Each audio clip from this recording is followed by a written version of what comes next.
নমস্কার, বিন্দাস ভিডিওতে আপনাদেরকে স্বাগত। আমি এসে গেছি আজকে আমার ডেলি ব্লগ নিয়ে। ডেলি ব্লগ বলতে তোমরা দেখতেই পাচ্ছ বিছনার মধ্যে কত জামা কাপড় রয়েছে, কারণ এটা হচ্ছে ভাদ্র মাস। তো ভাবলাম আলমারি থেকে যা জামা কাপড় আছে, বিয়ের যত শাড়ি, তারপরে তোমার দাদা ভাইয়ের জামা প্যান্ট, সবই ভাদ্র মাসে একটু রোদে দেওয়া যায়। তো চলো তোমাদের সাথে ভিডিওটা শেয়ার করলাম। তো আমি আস্তে আস্তে আমার কাপড়গুলোকে রোদের থেকে তুলে নিয়ে এসে অনেকক্ষণ হয়েছে রোদে দিয়েছিলাম। এবারে হ্যাঙ্গারে আস্তে আস্তে করে ঝুলিয়ে রাখবো।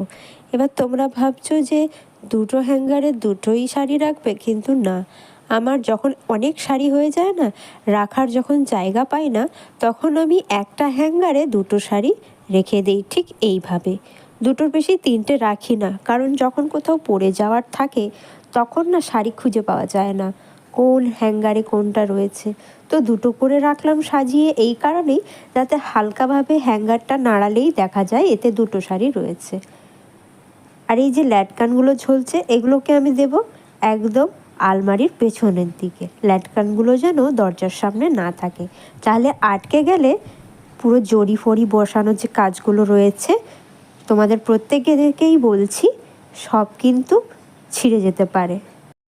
আর এবার আমি যেগুলো রোদে দিয়েছিলাম সব নিয়ে এলাম।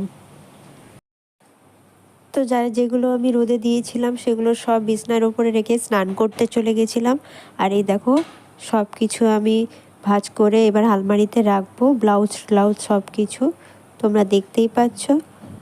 আর আজকের ভিডিওটা যদি তোমাদের ভালো লেগে থাকে, আমাকে অবশ্যই কমেন্ট করে জানিও ভিডিওটা কেমন লেগেছে। তো এখনের মতো এই পর্যন্ত। বিন্দাস ভিডিওতে আবার দেখা হবে পরের ব্লগে। টাটা।